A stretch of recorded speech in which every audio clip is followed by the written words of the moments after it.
Mais je sors un jeu là, qui s'appelle Gorenysh. Et Gorenysh, c'est un dragon russe. Il est issu d'une légende russe.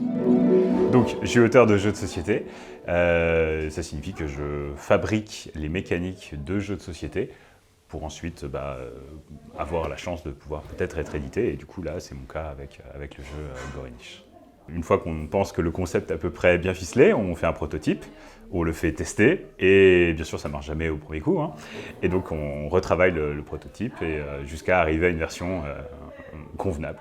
Ça a bien duré 4-5 ans. La première étape, c'est le concept. Pour celui-là, je suis parti de la thématique de la princesse enfermée dans sa tour, avec le dragon qui la garde. Et il y a un prince qui vient la libérer. Et en fait, j'avais pas envie qu'on joue encore une fois le prince qui vient libérer la princesse contre le méchant dragon. Donc j'ai pris le thème à contre-pied. Donc là, cette fois, on va tous jouer le dragon. Et le dragon doit défendre la princesse contre les princes. Et du coup, c'est inévitablement un jeu de coopération, puisqu'on va tous jouer le dragon. Et le but, du coup, ça va être d'éliminer tous les princes avant qu'il y en ait un qui arrive à la tour centrale. Une fois que j'avais le concept, j'ai fait un prototype. Au début, j'ai découpé ça sur des bouts de carton. Je me rappelle un plateau sur un carton de pizza. J'avais vraiment fait ça au marqueur. Et le concept tout seul ne suffit pas. Il faut forcément le présenter, le tester. Donc au début, on fait ça avec ses potes. On les réunit, ils sont plus ou moins motivés pour tester les protos, parce que du coup, je fais tester plein de protos, et il y en a un paquet qui sont mauvais, et c'est pas bon, quoi. Enfin, c'est laborieux. En fait, les premières étapes sont très laborieuses. Et puis après, on affine, et dès que le prototype pour les potes passe, on va dire, là, on commence à aller dans les salons, où on va présenter son jeu dans des protozones. Donc, c'est vraiment des lieux spécifiques, où on est plein d'auteurs. Et donc, il y a du public, des gens qu'on ne connaît pas du tout.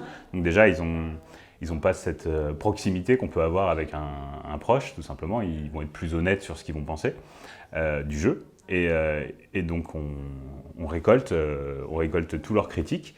Et de ces critiques, après, on les combine, on essaie de voir lesquelles sont les plus pertinentes. Et on enlève du jeu, ou on rajoute des éléments pour essayer de faire en sorte que la mécanique soit la plus lisse et la plus poncée possible. Donc quand on fait les salons, quand on présente le jeu, les prototypes aux joueurs, il y a énormément d'idées, de critiques, de ressentis qu'on va récolter à la fin d'un test des joueurs, et c'est très important de s'appuyer là-dessus. En tout cas, moi je m'appuie énormément sur ce que les autres vont m'apporter, et des fois ils vont m'apporter des très très bonnes idées, et je vais les incorporer au jeu, parce qu'effectivement c'est ça qui match, c'est ça qui fonctionne. Et voilà, je voulais remercier tous ces gens qui viennent tester en protozone, parce que des fois, c'est pas toujours évident de venir tester un jeu, surtout quand il y a 3 coups de marqueur sur une feuille blanche et on déplace des pions d'un autre jeu, parce que du coup, on bricole souvent les prototypes avec ce qu'on trouve sous la main. Donc voilà.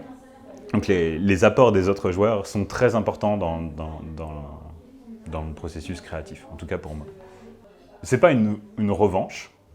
C'est simplement que peut-être que la princesse elle a envie d'être tranquille dans son royaume, elle n'a pas envie d'être mariée de force à je ne sais quel chevalier. Voilà, et tout simplement, voilà, le dragon il est là pour la garder, et on incarne le rôle du dragon. Donc c'est un gardien, et d'habitude dans les contes, il y a plusieurs chevaliers qui essayent avant de libérer la princesse. Ces chevaliers-là, ils n'y arrivent pas. Il y a 3000 jeux à peu près qui vont sortir à l'année, je ne connais pas le chiffre exact, mais ça fait beaucoup de jeux. Et donc non, je ne rêve pas d'un as d'or spécialement. Après, j'ai envie que le jeu vive, j'ai envie que les gens s'amusent autour. J'aimerais bien réussir à vivre que du jeu, ce serait vraiment bien, parce que pour le coup, ce serait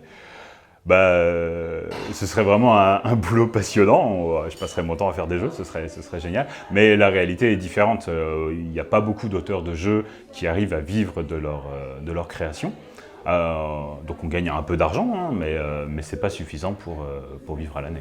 Les parties elles durent 15 minutes, 20 minutes si on met un peu plus de temps.